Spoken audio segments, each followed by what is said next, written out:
I know this is not a new story. This has gone out into the news cycle a long time ago by our standard of long, a few months.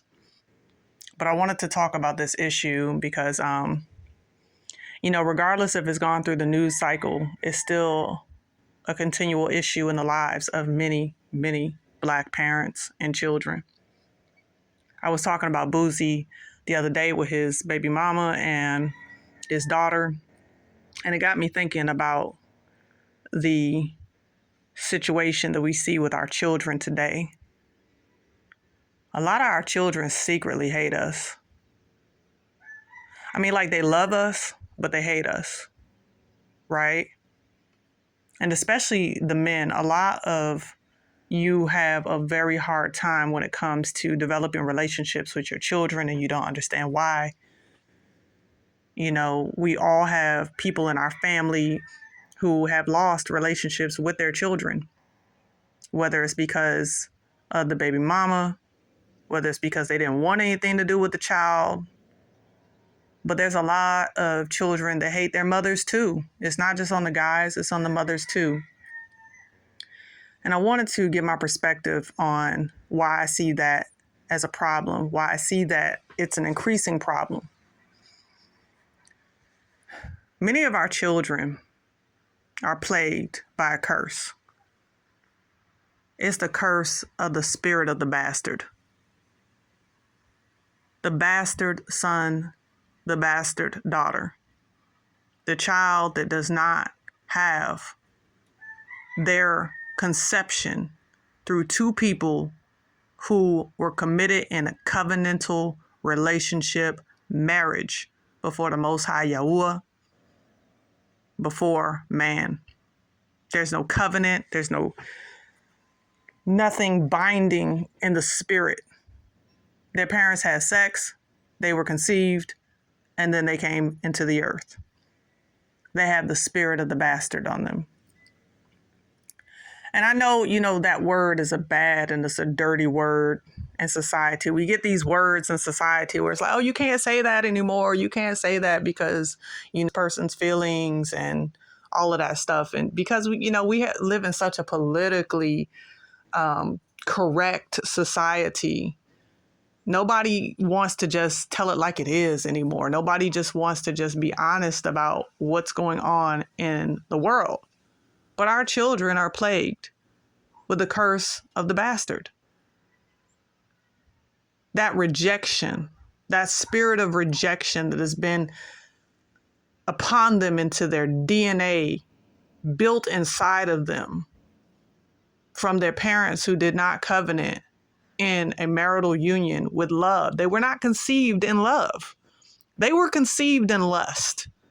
They were conceived in something that was never supposed to happen. And I think that a lot of parents are guilty of this because they themselves had the spirit of the bastard on them. They themselves were conceived in the same way. They were conceived by a mom and dad who were not married, who did not love one another. And some of y'all are like harping on me talking about marriage and, oh, just because you married, doesn't mean that you love one another. And I agree. There are a lot of people who get married and, for all kinds of reasons that have nothing to do with making a covenant and an intimacy and a contract that they are going to stay as one together. I agree with that. That's why we see so much divorce out here today.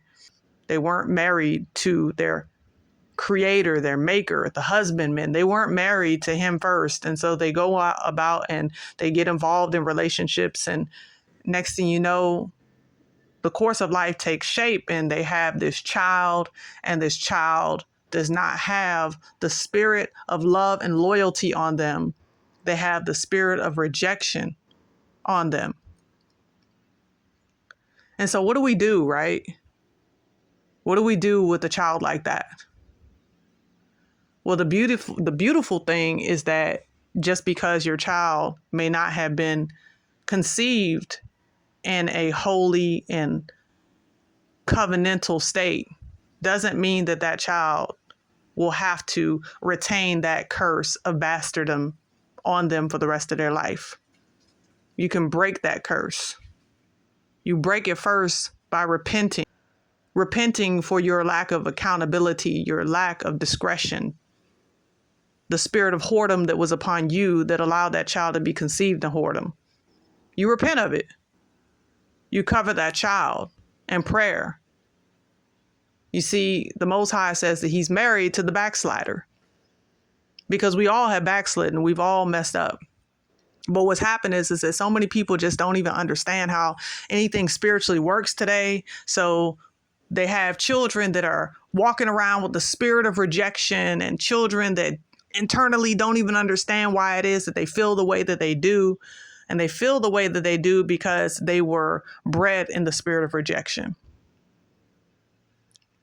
Now, that's one of the reasons why a lot of our children secretly hate their parents.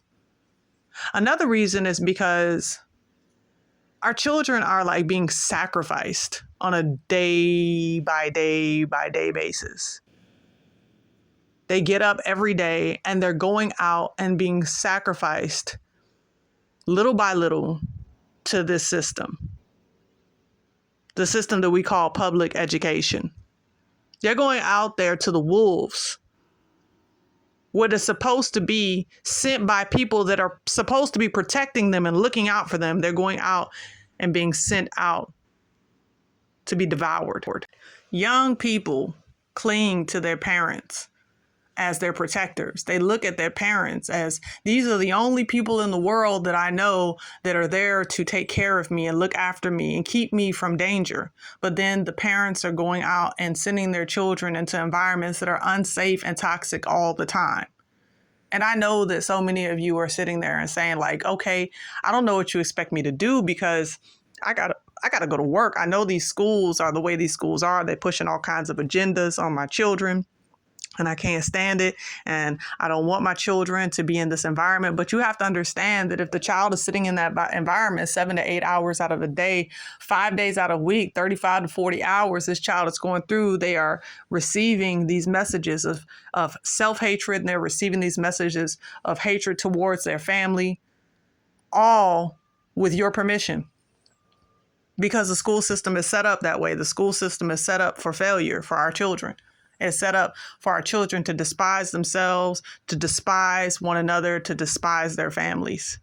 And especially today where there's no more education, it's indoctrination, it's just a whole lot of confusion.